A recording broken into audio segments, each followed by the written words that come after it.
어스틴 주님의 교회에 오신 여러분들을 환영합니다.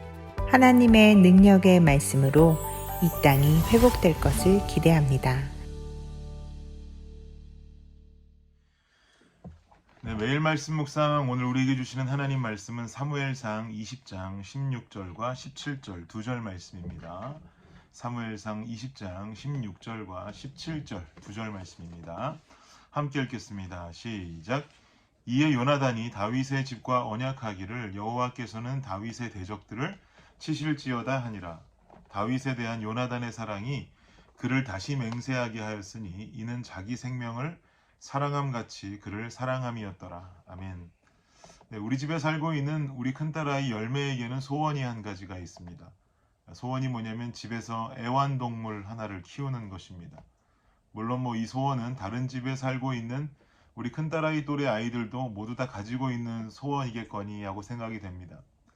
학교에서 만나는 미국 친구들이 대부분 애완견이나 애완묘를 집안에서 키우고 있기 때문에 집에 애완동물이 하나 있는 것은 당연하다라고 생각하는 것 같습니다. 열매가 가장 키우고 싶어하는 동물은 고양이입니다. 그런데 저와 아내는 고양이를 무서워합니다. 그런데 무섭고 안 무섭고를 떠나서 집에 애완동물보다 손이 더 가는 아이들이 5명이나 있는데 고양이를 데려다 키운다는 것은 저와 아내에게는 당치도 않을 말입니다. 그래도 니네들이 5명이라서 우리는 애완동물을 니네들 키우느라고 못 키운다라고 말하면 아이들에게 상처가 될까봐 엄마 아빠는 고양이를 무서워하니까 우리는 키울 수 없다라고 대충 둘러댔습니다. 그리고 너무나 다행인 건 열매에게 고양이 털 알러지가 발견되었습니다. 자녀가 알러지를 가지고 있으면 슬퍼야 되는데 고양이 알러지를 가지고 있다는 것을 저와 아내가 알게 된 그 순간 우리는 굉장히 기뻐했습니다. 그런데 열매는 여기서 굴하지를 않고 말하기를 자신이 고양이는 알러지가 있으니까 이젠 강아지를 키우겠다라고 합니다. 그래서 얼마 전에 제가 아무 생각 없이 네가 10살이 되면 생각해보겠다라고 대답했습니다. 그랬더니 아내가 화들짝 놀랍니다. 왜 그런 소리를 했냐는 거죠. 그래서 10살 되려면 한참 남았잖아 라고 대답했더니 아내 말이 열매 9살이야 라고 그러더라고요. 제가 실수한 거죠. 마냥 아이가 아기인 줄만 알았습니다. 제 말이 열매에게는 약속과 같이 되어서 열매는 10살이 되면 아빠와 타협을 하겠노라고 10살이 되기만 기다리고 있는 상황입니다. 저는 열매에게 강아지 알러지는 안 생기나 하고 바라고 있는 중이고요. 못 지킬 약속은 하는 것이 아닙니다. 약속은 그만큼 중요한 것이기 때문이죠. 성경에도 약속이라는 단어는 도배가 되어 있을 만큼 수도 없이 등장합니다. 오늘도 약속이라는 의미의 단어가 본문 속에 등장하고 있습니다. 다윗과 요나단의 우정 이야기가 계속해서 이어지면서 16절에 보면 언약이라는 단어가 나옵니다. 16절 함께 읽어볼까요? 시작. 이에 요나단이 다윗의 집과 언약하기를 여호와께서는 다윗의 대적들을 치실지어다 하니라. 요나단이 다윗의 집과 언약을 맺었다. 다윗과 요나단의 언약은요, 지금 20장 본문에만 나오는 언약이 처음이 아닙니다. 18장에도 나오고요. 두 사람은 그야말로 언약으로 똘똘 뭉쳐진 사이입니다.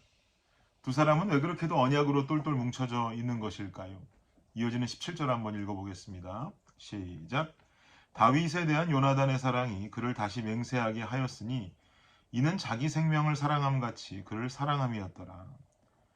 그 이유는요, 다윗에 대한 요나단의 사랑이 지극했기 때문이죠. 보통 브로맨스라고 하죠. 브로맨스는 브라더라고 하는 단어와 로맨스라는 단어가 합쳐져서 만들어진 젊은이들의 신조어입니다. 남자 간의 우정과 의리가 남녀 간의 로맨스만큼이나 깊을 때 그것을 브로맨스라고 하죠. 그만큼 두텁다라는 말입니다. 이런 요나단의 마음이 다윗과의 언약을 맺게 하면서 더욱 두터운 사랑, 깊은 브로맨스가 형성된 것이죠.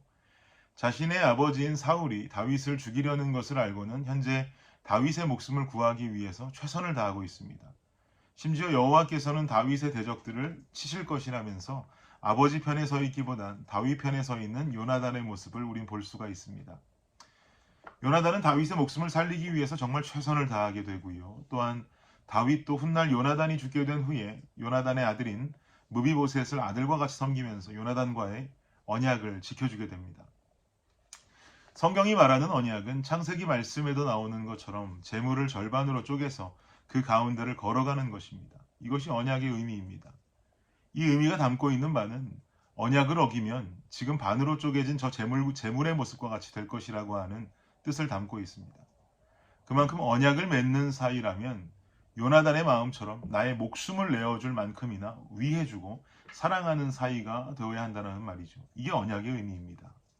사랑하는 성도 여러분, 이런 언약의 상대가 있으신가요? 내 목숨과 같이 나를 사랑해주고 나도 내 목숨을 내어서 사랑하는 누군가가 존재하냐는 말입니다. 이런 상대가 있다면, 이런 친구가 있다면 나 자신의 인생을 돌아보면서 우리 스스로 참 잘 살았다, 참 보람 있게 살았다라고 표현할 수 있지 않겠습니까? 여러분, 인생 잘 사셨습니까? 보람 있게 사셨습니까? 자신 있게 아멘하셔도 되겠습니다. 왜냐하면 아무런 공로 없이 죄 많은 나를 위해서 내 아버지 하나님은 나를 버리시지 않으시고 인간의 몸을 입고 이 땅에 오셨습니다. 그리고는 그 죄를 사하시기 위해서 그 목숨을 내어주셨습니다. 목숨을 내어줄 만큼의 사랑, 이것이 언약이라고 제가 말씀드렸죠. 인간을 향한 언약을 끝내 지키신 분이 예수 그리스도이신 줄을 믿습니다. 그리고 그분이 나의 아버지 되심을 믿습니다.